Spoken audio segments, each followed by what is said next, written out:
il y a si longtemps. Non, mais c'est juste un petit truc. Ah oui? Oui, bien sûr, toi. On va évoquer un peu, je suis remonté un peu en arrière sur ta filmographie. Et je voudrais que tu nous parles de certains de tes films. C'est un quiz. Attendez, ça va arriver, bah, si ça arrive, j'ai l'air fin, là, vraiment. Donc DS, la voilà, couverture. ça arrive.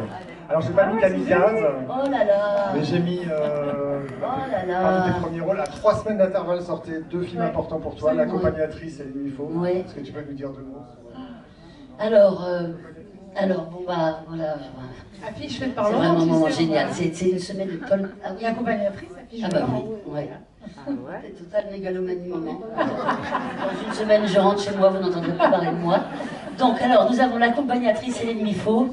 Alors ma vie a démarré magnifiquement. J'ai fait du théâtre avec Peter Brook, le directeur de casting L'ennemi fauve est venu voir la pièce de théâtre. J'ai passé les essais pour L'ennemi fauve. J'ai été prise. Tout de suite après, dans la foulée, carrément, j'ai tourné l'accompagnatrice. J'ai rencontré un metteur en scène magnifique qui était Claude Miller, avec qui j'ai adoré travailler.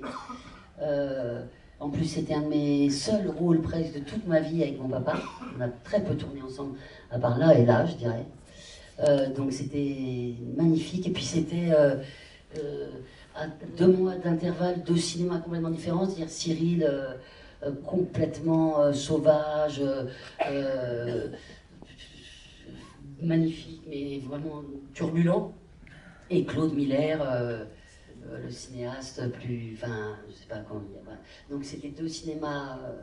Et quand même un César pour L'ennemi faux. Ouais. Et ce qui était incroyable dans l'histoire des films, je le dis, enfin d'ailleurs je le regrette pour l'accompagnatrice, mais à l'époque, donc les 2 films étaient tournés en même temps et ils n'étaient pas encore sortis. Et donc L'ennemi fauve était en sortie de montage et l'accompagnatrice aussi. Et tout le monde me disait, les gens un peu dans le métier, donc je commençais à faire quelques pas dans le métier, tout le monde me disait, oh dis donc, il paraît que tu as tourné avec Miller, ça va être extraordinaire et ça. Et j'arrêtais pas de dire, oui, mais j'ai aussi fait un premier film, oui, d'accord, mais Miller, c'est quand même fantastique. Et moi, je trouve que c'était fantastique. Mais vraiment, et quand les films sont sortis à 2 mois d'intervalle, je dois avouer que l'accompagnatrice n'a pas tellement marché à l'époque. Et L'ennemi fauve a eu l'histoire qu'il a eue. Et 4 Césars, 3 millions d'entrées, c'était... Et tous les gens me disaient sans arrêt, oui, c'est bien, mais quand même Miller. Et moi aussi, je dirais aujourd'hui, mais quand même Miller, parce que finalement, c'est lui qui a été... Après, je disais, oui, mais j'ai quand même fait un peu le film de Claude, mais c'est L'ennemi fauve, donc la surprise de la vie des films. Incroyable. Alors ça, c'est un film que les spectateurs me parlent souvent, Mina Tamendo. Ouais. Ben, magnifique histoire d'amitié, magnifique rôle, il faut bien dire ce qui est... que j'ai fait parce que quelqu'un d'autre a annulé, comme quoi aussi la vie c'est voilà.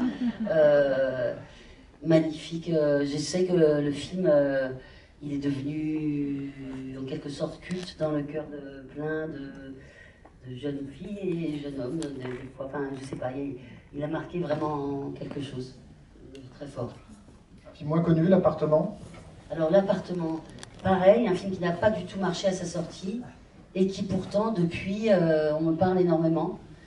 Gilles n'a pas refait de film, étonnamment. Bah, à l'époque, c'était un scénario génial, très Hitchcockien, on n'avait pas beaucoup l'habitude de lire ça en France, un peu comme Kamikaze, enfin, des tentatives comme ça de scénarios à l'américaine, c'est beaucoup, avec des personnages comme ça, enfin pas du cinéma vérité, comme on va, vous voyez ce que je veux dire. À l'époque, il n'a pas marché, hein. Mais après, on en parlait beaucoup. Moi, j'avais un rôle génial, carrément. C'était des croisements, des histoires d'une femme qui prend la personnalité d'une, enfin, l'identité d'une autre. C'était vraiment un chouette film, beaucoup de talent, Gilles, mais il n'a pas refait de film depuis. Tu parlais du cinéma populaire, en voilà un exemple, Nos enfants chéris. Ben, Nos enfants chéris, moi c'était un peu la libération parce que c'était ma première comédie. C'est vrai que aussi bien au théâtre qu'au cinéma, j'avais joué des rôles hyper graves, très denses, et c'est la première fois que j'avais un rôle vraiment de comédie, et c'est une grande partie de ma personnalité. Les gens croyaient que j'étais un peu sinistre, et j'ai adoré que Benoît Cohen et toute cette bande m'emmène avec eux. Ils m'ont vraiment décomplexé par rapport à ça, et m'ont étendu quelque part mes capacités, quoi. Et c'était une super bande. J'ai adoré comment Benoît faisait du cinéma. Il m'a aussi beaucoup inspiré, je pense, la manière de faire l'amour flou et tout ça, parce que lui aussi, il a commencé à faire du cinéma vraiment comme ça, quoi. On est resté d'ailleurs très proches. Et le film avait cartonné à l'époque. C'était pareil, un tout petit film. Et c'est là que j'ai rencontré, c'est là que j'ai rencontré mon chef opérateur, qui est devenu le chef opérateur de l'amour flou et de Dietrich Je l'aime et de la série. On ne s'est jamais quitté depuis, pour aussi cette liberté de filmage, de tournage qu'on avait eu sur Nos enfants chéris. Voilà. Alors un film de ton père, ouais. Richard Boranger. Ouais. C'est beau une ville la nuit. Ouais. Bah, c'est drôle parce que, alors C'est beau une ville la nuit, donc c'est un film très ovni aussi, hein. Quand on le revoit, il a fait ce film vraiment comme il le voulait, quoi, hein, contre toute tentative de le sédater. Personne n'y a réussi. Et donc c'est un film très librement adapté de sa vie, enfin vraiment, et c'est drôle parce qu'à l'époque, donc je jouais dedans mon propre rôle, et à l'époque, enfin moi j'adore le film, quand je le revois je me dis quel courage il a eu aussi de faire des films comme ça, et quelle audace de se fichtre complètement de ce qu'on attend d'un film, enfin je sais pas comment dire, de faire vraiment à sa manière. Mais donc je jouais mon rôle, et à l'époque j'avais trouvé ça très inconfortable. Et je m'étais dit, j'étais contente qu'il le fasse, et évidemment je pouvais pas lui dire non. Il fallait bien que ce soit moi qui soit dans ce film, et j'étais très gênée de jouer mon propre rôle, et très gênée de... Et quand je vois maintenant le film que j'ai fait moi,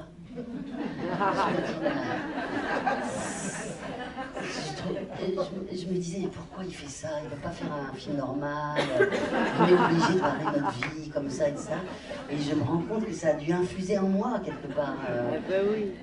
Il m'a montré une manière de faire que j'ai pendant un moment rejetée en me disant, on ne peut pas faire ça comme ça.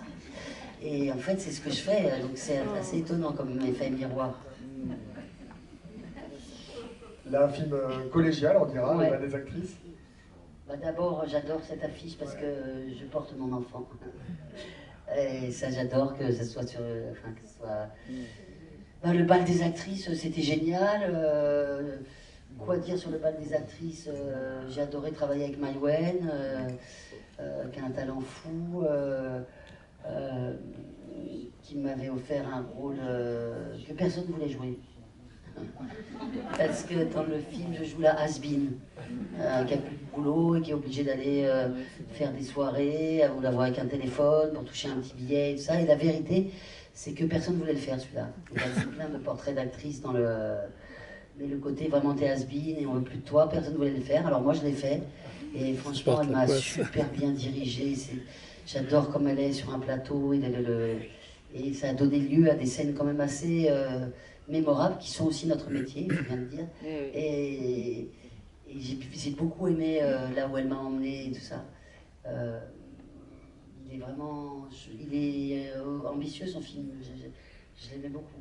Tous ces portraits d'actrices et tout ça. Mais c'est vrai, et puis après, j'étais enceinte au moment de l'affiche, et voilà. Alors un film qu'on a beaucoup soutenu dans les salles, L'amour flou, et qui a eu un succès vraiment surprise pour le coup, et mérité. Bah ça, qu'est-ce que je peux dire sur L'amour flou? Ça a changé ma vie complètement, hein. Donc ça, qu'est-ce que je peux dire? Il y a eu un avant et un après, hein. 30 ans d'actrice, j'en avais un peu... je sais pas, c'était fantastique, je peux même pas croire qu'on a fait ça. C'était fantastique.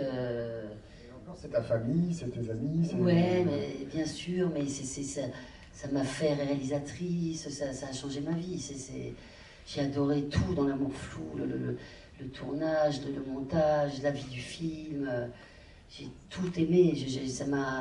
C'est comme si une troisième voie s'ouvrait dans ma vie à quoi, je sais pas, qu'à 45 ans, quoi. Enfin, toutes mes forces sont décuplées. Ça a été magnifique de réaliser mon propre film, quoi, dans des conditions complètement magiques. C'est un film qu'on a commencé à tourner chez nous avec rien, mais vraiment rien, que la force d'aimer. C'est quoi les chansons? Le monde entier, c'est vrai. C'est un film qu'on a fait comme des pirates, avec l'amitié de mon chef opérateur et tout ça, et puis trouver des producteurs hyper audacieux. Il n'y avait pas de scénario puisque nous étions en train de vivre dans la vraie vie ce que je voulais filmer. Donc on n'a pas eu le temps d'écrire un scénario. J'écrivais les scènes de ce qui se passait dans la vie. Je voulais que ce soit du cinéma, donc je les transposais, mais tac, le jour du déménagement, il fallait filmer le déménagement. Tac, le jour des travaux, il fallait établir. Donc je transposais en scène, mais il n'y avait pas le temps d'écrire un scénario, d'appeler des financiers qui lisent le non-scénario. Tout ça n'existait pas, donc on a fait le film complètement à l'envers de ce qui se fait d'habitude. C'était extraordinaire. C'était une manière de faire du cinéma. Nous, on n'oubliera jamais. Et petit à petit, comme je suis quand même très rationnelle, la nuit, je mettais les bouts de scène ensemble. Moi, je voulais même montrer à mes producteurs que j'allais pas les planter. J'avais une bonne idée de la structure. Donc, tac, tac, les scènes se rajoutaient, paf. C'était fou. Des acteurs, des non-acteurs, et je faire jouer nos familles. Tout ça, avec la même volonté que Dites-lui que je l'aime. Pas pour faire notre film de famille dans notre coin. Hein. Sinon, c'est parce que j'avais l'intime conviction que c'était une fable humaine, que tout le monde allait se reconnaître dans nos tribulations de séparation, de comment on fait pour pas que les enfants souffrent, pour s'aimer encore, mais enfin c'est Dieu pas possible de plus s'aimer, enfin ça, alors nous on filmait nous, mais je le dis, on est des gens comme les autres, donc ce qui nous arrive là, ça doit arriver à tout le monde, alors pas forcément ce sépartement de dingos, mais pour ceux qui n'ont pas vu le film, bon pardon, mais donc c'est aussi la joie de faire du cinéma d'une manière totalement libre, que les gens que j'ai rencontrés sur notre parcours à ce moment-là nous ont laissé faire, que ça se fait rare, c'est normal, hein, c'est une industrie aussi de ça, mais que heureusement qu'il y a encore des tentatives comme ça, enfin, nous ça a été vraiment sidérant, quoi, c'est parti d'une intime conviction, on y croyait très très fort, et il a fallu trouver les partenaires pour, paf paf, et après, le film a eu une vie magnifique, on en parle tout le temps. Puis moi, je dis, ça m'a révélé, quoi. C'est un changement de vie pour moi. Et cette liberté, tu l'as retrouvée dans Dites-lui que je l'aime? Ouais. Franchement, oui. Alors, c'était un peu plus... je suis passée par un parcours plus classique. Il y avait un scénario, déjà, ce qui n'était pas le cas au premier. Donc je suis passée par des nouvelles arcanes que je connais d'avant, de mon métier d'actrice, mais que j'avais jamais éprouvé à titre personnel, c'est-à-dire le présenter à l'avance sur recette, demander aux chaînes, tout ça on n'avait pas fait sur L'amour flou. Donc il y a eu tous ces... J'ai découvert toute la incertitude de ces moments, de financement, par chance, ils ont été heureux. Donc j'ai eu l'avance sur recette, ça reste un des plus beaux jours de ma vie, comme si j'avais eu mon bac pour la deuxième fois. Après j'ai eu un peu Canal+, chacun a donné juste ce qu'il fallait pour faire le film, hein, pas plus, on avait juste ce qu'il fallait. Et puis bien sûr Michel et Laurent, sans qui vraiment le film n'a pas d'existence après. Donc j'ai eu de la chance, mais j'ai éprouvé ce danger, ce frisson du financement un peu plus classique, hein, qui est une bataille, hein, qui est une grosse bataille pour chacun. Je sors victorieuse, mais je mesure ma chance à chaque fois.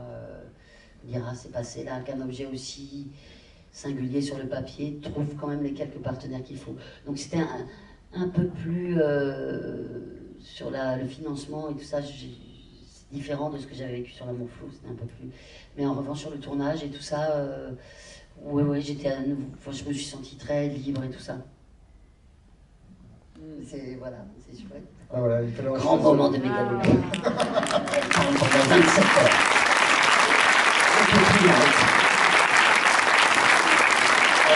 Ça sort le 3 décembre grâce à RP. On soutiendra le film bien sûr ici. Il y a David aussi de ARP. Et David qui est là. aussi là-bas. Merci beaucoup Romain. Merci infiniment de votre présence.